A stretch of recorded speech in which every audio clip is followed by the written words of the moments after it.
Vamos lá, Brasil! Fábio Alvarenga aqui mais uma vez com vocês, trazendo com exclusividade uma notícia importantíssima que vai agregar de fato para você aquilo que nós estamos falando aqui, há muito tempo. Hoje chegou a hora do encontro que eu e você esperávamos que ia acontecer. David Gamble exatamente está aqui no Brasil, vai se encontrar com os representantes do Senado, da Câmara dos Deputados e a base do atual presidente da República para esclarecer o que? A liberdade de expressão e as denúncias que estão sendo bombardeadas pelo The New York Times, por exemplo, lá nos Estados Unidos, e outros meios de comunicação, como a revista britânica lá na Espanha e por aí vai. Ou seja, o caldeirão vai ferver e eu quero que você entenda aqui comigo, porque nós estamos na Revista Oeste compromissados em atualizar vocês. Gente, David Gamble, sim, coordenador interino para sanções do governo Trump, cumpre hoje sua agenda com integrantes do governo Lula. Ele vai se reunir também com ministros do Supremo Tribunal Federal a portas fechadas. Ou seja, a visita dele inclui reuniões no Itamaraty, no Ministério da Justiça, além de conversas com parlamentares de direita.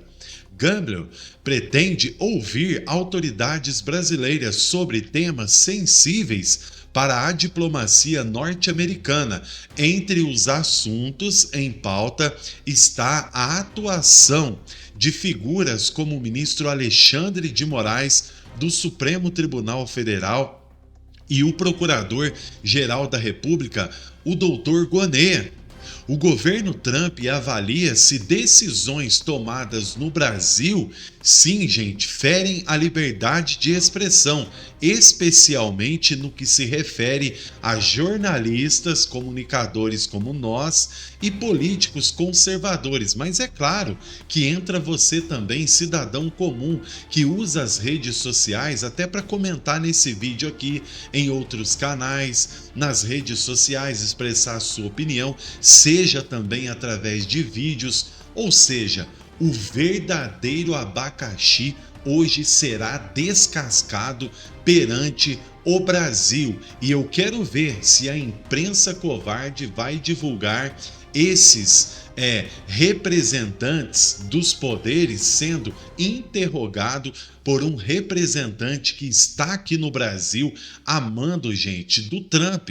Até porque hoje nós temos uma Casa Branca completamente diferente. E eu quero aqui, por gentileza, que você entenda os detalhes do que vai acontecer. Escute só comigo aqui. Por gentileza, solta o áudio. Em um dia recente, uma delegação do governo dos Estados Unidos da América desembarcou em Brasília com um objetivo claro e urgente: avaliar até que ponto as decisões tomadas pelo governo do presidente Luiz Inácio Lula da Silva atentam contra princípios fundamentais de liberdade de expressão e segurança internacional. À frente da comitiva está o coordenador interino para sanções do governo de Donald Trump, David Gamble, que chega acompanhado de mais de 10 integrantes de alto escalão dos Departamentos de Estado, Justiça e Tesouro norte-americanos. Logo nos primeiros encontros oficiais, a comitiva direcionou suas atenções ao Itamaraty e ao Ministério da Justiça, buscando colher informações sobre supostos episódios de cerceamento da imprensa, interferências judiciais e retaliações contra figuras do jornalismo conservador.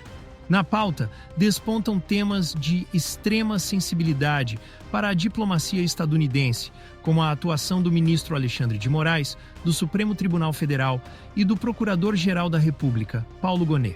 Para analistas alinhados à ala direitista, as recentes decisões dessa Corte Máxima apontam para um padrão autoritário que, se replicado, poderia motivar sanções duras e prolongadas contra indivíduos e setores inteiros da máquina pública. Paralelamente, o governo Trump considera seriamente a aplicação da denominada Lei Magnitsky, mecanismo que já impôs sanções severas a indivíduos acusados de violar direitos humanos ao redor do mundo. Entre as hipóteses em debate está a inclusão de autoridades brasileiras nessa lista negra, o que comprometeria seriamente viagens internacionais, movimentações financeiras em bancos corresponsáveis e a própria imagem diplomática do Brasil no exterior.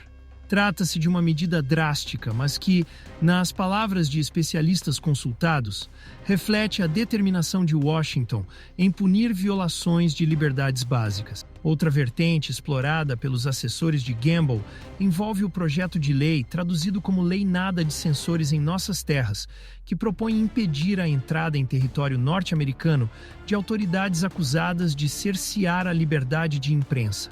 Caso aprovado, esse dispositivo reforçaria ainda mais o receio de dirigentes políticos brasileiros sobre restrições de trânsito em solo estrangeiro. Ao mesmo tempo, trabalha-se nos bastidores a possibilidade de acionar a Lei de Práticas de Corrupção no Exterior, que já serviu de instrumento para punir grandes conglomerados e agentes públicos que atuaram em conluio para favorecer interesses escusos. Enquanto isso, circuitos paralelos de aliados de Donald Trump e do ex-presidente Jair Bolsonaro articulam-se para reunir provas e formular petições junto ao Congresso estadunidense, na tentativa de forçar a inclusão de figuras como o próprio ministro Alexandre de Moraes na lista de sanção. Na visão desses grupos, o que está em jogo vai muito além de disputas políticas internas. Trata-se de uma iniciativa de reafirmação da soberania e de proteção do direito à livre manifestação de pensamento. No plano interno, ecoam com força as críticas de juristas e advogados que condenam a postura do Supremo Tribunal Federal ao comemorar o Dia Mundial da Liberdade de Imprensa na internet, enquanto, segundo apontam, censura vozes críticas ao governo e mantém inquéritos que se arrastam de forma indefinida. André Marcília, advogado renomado especializado em casos de liberdade de expressão, cravou: não há nada a comemorar. Ele recorda o episódio em que, sob determinação do ministro Moraes, uma reportagem foi retirada do ar no âmbito da famosa investigação pródiga em polêmicas, a qual levou à suspensão de contas e à intimidação de profissionais do jornalismo investigativo. O recado está dado, você acabou de ouvir. Essa reunião, ela promete. Gamble, então, pretende ouvir autoridades brasileiras sobre esses temas que vocês acabaram de ouvir. E aí eu quero ver o posicionamento de Carmen Lúcia, o posicionamento de Flávio Dino, o posicionamento do próprio Moraes, do Barroso, a respeito desses assuntos. Até porque, gente, as redes sociais, elas não perdoaram. Internautas repercutiram, inclusive, essa reunião que acontece hoje, a portas fechadas, a mando de Trump, devido, repito para vocês, a repercussão do assunto lá nos Estados Unidos da América. Isso é fato, isso é verdade. E nós, colocando a fonte na tela para que não haja dúvidas das veracidades das informações, mostramos para vocês que realmente os Estados Unidos está dando uma oportunidade das autoridades brasileiras se corrigirem a respeito do que acontece aqui, porque a nossa voz, a nossa opinião, ela não pode ser calada. A nossa opinião, ela não pode ser censurada, porque a Constituição Federal garante os nossos direitos. Simples assim. Então não tem mágica, não tem varinha de condão, não. O que tem na realidade é posicionamento firmado e verdadeiro a respeito daquilo que os Estados Unidos vem definindo e colocando para o Brasil. Deixe o like, por gentileza, se você gostou da informação, compartilhe os nossos vídeos e, por gentileza, faça o seu comentário, porque através do seu comentário, outras pessoas ficarão atualizadas dessa repercussão e nós do lado de cá, juntos, eu e você, brasileiros do bem, vamos lutando pelo nosso Brasil, até porque logo o capitão está de volta e eles estão desesperados. Essa é que é a verdade. Fábio Alvarenga, fiquem todos com Deus e até a próxima informação.